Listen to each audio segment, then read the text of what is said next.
Comme le dit l'adage, la force réside dans la préparation. On ne peut pas dire le contraire quand on connaît l'histoire de cette jeune étudiante de 20 ans qui a réussi, grâce à son courage et à sa résilience, à faire fuir un margoulin qui vont voulait à son petit corps. Eh bien, sans doute, je ne la connais pas, mais charmant. En tout cas, le malotru, ou le malotru, je ne sais trop, a dû fuir puisqu'il a été fortement commotionné sur ses parties spongieuses entre ses cuisses. Je vous raconte tout cela dans un instant.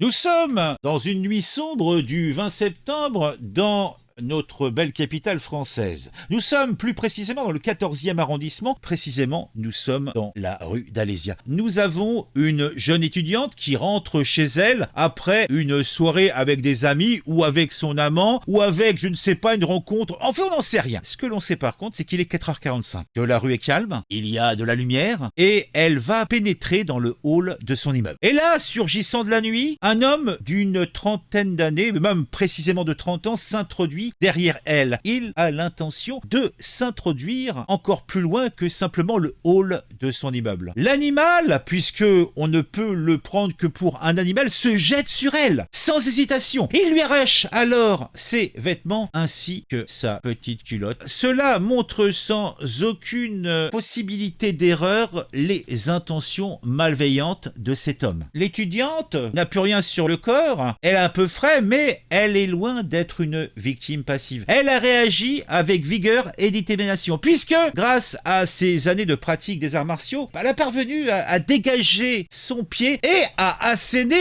un coup de pied, bien sûr, bien placé dans les parties intimes de son vil agresseur. Le coup a été suffisamment porté pour que l'homme, se tenant les glaouis à pleine main, prenne la fuite. Petit détail, l'homme s'est jeté sur elle, lui a arraché ses vêtements, déjà ça montre une certaine vigueur, lui a arraché sa petite culotte et a commencé à baisser le zip de son pantalon. Les intentions de l'homme, l'imagination n'avait pas sa part dans cette histoire. L'enquête a été ouverte pour tentative d'abus du corps de cette jeune étudiante de 20 printemps. Les enquêteurs, grâce à un travail minutieux de téléphonie, de vidéosurveillance, ont bien parvenu à identifier le suspect. L'homme n'a jamais fait parler de lui jusqu'à maintenant. Il a un casier vierge. Bon, il faut savoir que cet homme est arrivé en France début janvier. Donc, qu'il n'ait pas encore fait parler de lui alors qu'il est là que depuis quelques mois, je dirais que cela n'a somme toute rien d'exceptionnel. Il se trouve que l'homme donne des cours ponctuellement dans un club de volleyball des Hauts-de-Seine. Alors peut-être qu'il a affaire aussi avec des enfants, avec des jeunes femmes, des jeunes filles. Hein, peut-être qu'il a le sang chaud, hein. Et il a été interpellé en début de mois, c'était le 3 octobre. Lors de son audience, le margoulin, dont le casier était vierge, pour les raisons que je vous ai données, a reconnu les faits qui lui sont reprochés. Bon, hélas, ces murs semblent être en bon état maintenant. Hein. La dame a tapé fort, mais pas assez. Le tribunal de Paris a condamné le vil individu à 2 ans d'emprisonnement, dont 12 mois assortis d'un sursis probatoire, pour une durée de 2 ans. La partie ferme de sa peine, et non pas de son anatomie, a été aménagée en détention à domicile sous surveillance électronique. Le mec est un migrant, le mec est sous OQTF, donc obligation de quitter le territoire français. Donc au lieu de pouvoir faire sa petite peine de prison aménagée à la maison, il la fera dans un centre de rétention administrative. Qui est donc cet homme, cet être qui vient en France pour agressouiller les jeunes filles? Eh bien, c'est un Algérien arrivé en France en janvier, donc un charmant migrant qui est maintenant sous le coup d'une OQTF. Alors, est-ce que l'OQTF sera exécuté? J'ai des doutes. La seule chose qu'il faut retenir de cette histoire, c'est que la riposte de cette étudiante a été des plus efficaces. Et cela m'incite à penser et à dire, n'hésitez pas à faire prendre ne serait-ce que quelques cours de close combat à vos enfants, ne serait-ce que simplement pour qu'ils soient confrontés à un minimum de vigueur physique contre d'autres adversaires humains, pour ne pas se retrouver complètement sans réaction face à l'agression. Cela ne sauve pas, hein, soyons clairs. Je pense que cette jeune femme a eu des bonnes circonstances. Si l'homme était costaud, elle a eu un coup de pied peut-être efficace.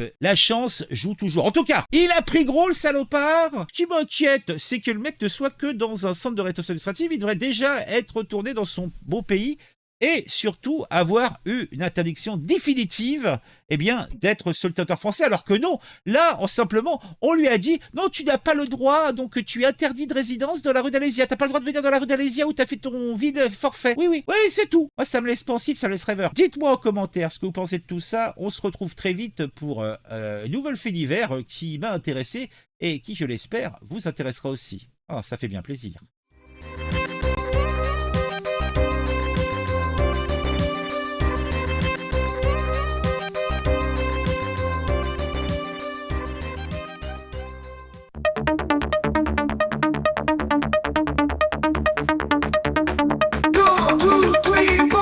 Dans Paris un soir, une jeune étudiante rentrant chez elle se sent soudain menacée. Un agresseur surgit dans le meuble de l'immeuble. Il veut la violer mais elle ne se trouble. Arts martiaux, elle se défend, elle frappe, elle libère. Migrant clandestin se s'occupe du F, il ne peut rien faire. Arts martiaux, elle se défend, elle frappe, elle libère. Algérien en fuite, il échappe à la prison.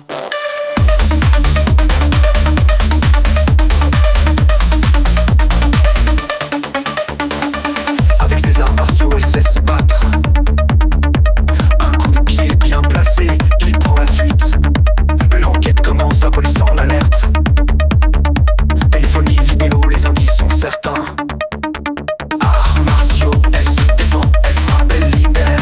Migrant clandestin, se s'occupe du F, il ne peut rien faire. Arts martiaux, elle se défend, elle frappe, elle libère. Algérien en fuite, il échappe à la prison.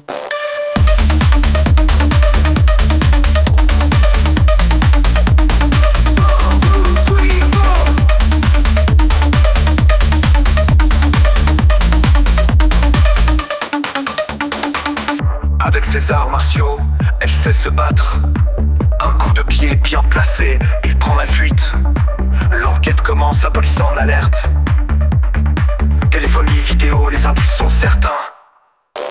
Arts martiaux, elle se défend, elle frappe, elle libère. Migrant clandestin, se s'occupe du F, il ne peut rien faire. Arts martiaux, elle se défend, elle frappe, elle libère. Algérien en fuite, il échappe à la prison. Le suspect est trouvé grâce à la technologie. Un jour de volet dans les Hauts-de-Seine. Interpellé et avoue sans aucune logique. L'affaire qualifiée, agression sexuelle. Arts martiaux, elle se défend, elle frappe, elle libère. Migrant clandestin, se s'occupe du F, il ne peut rien faire. Arts martiaux, elle se défend, elle frappe, elle libère. Algérien en fuite, il échappe à la prison.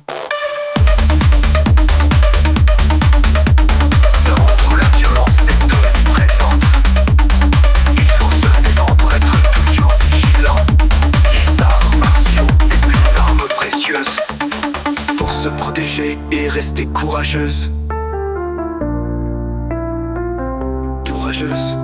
Arts martiaux, elle se défend, elle frappe, elle libère. Elle libère. Algérien en fuite, il échappe à la prison.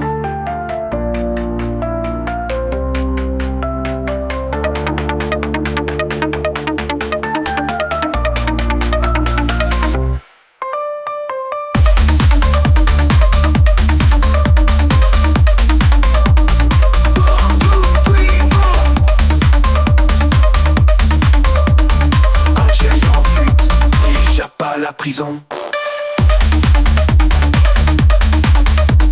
Alors la violence est omniprésente. Il faut se défendre, être toujours vigilant. Les arts martiaux, une arme précieuse pour se protéger et rester courageuse. Courageuse.